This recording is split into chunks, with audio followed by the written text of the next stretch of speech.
Tonight, the Prime Minister suspends embattled MP Craig Thomson from the Labor Party. I believe a line has been crossed about respect for the Parliament.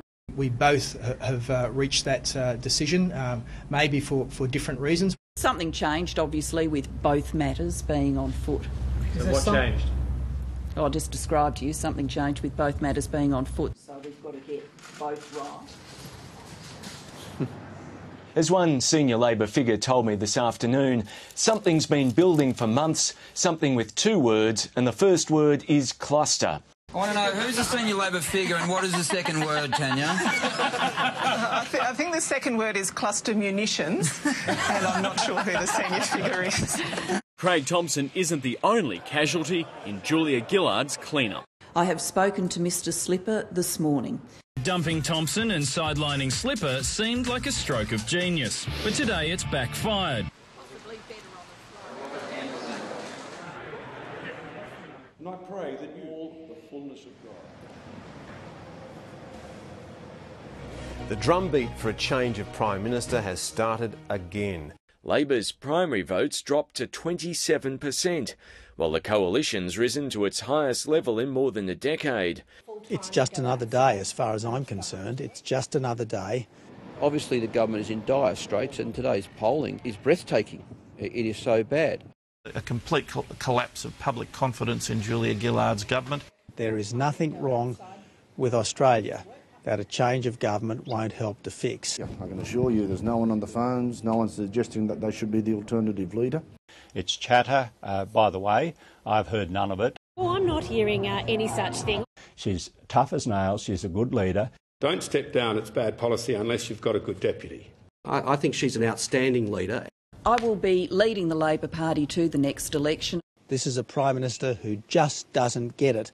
The government's worst enemy has been itself. You know, the home goals. Thank you. Is what one would say. Police today raided the Sydney headquarters of the Health Services Union. Detectives intercepted a union official trying to remove a bag of documents from the building. The man's believed to be former ALP National President Michael Williamson. I don't dismiss the possibility of criminal charges arising. This raid has nothing to do with me. That's just Craig Thomson being in fantasy land. The Prime Minister cannot wash her hands of this stinking, putrid mess. And when you've got a sort of a rabid dog like Abbott, it's, it compounds things. Has quite rightly become one of the key tests. Mr Slipper.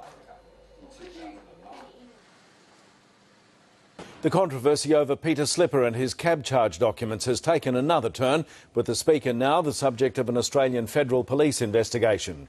The conclusion: the matter requires further investigation. Still, today Labor did finally have the chance to go on the attack over another scandal causing it grief, the sidelining of the Speaker, Peter Slipper.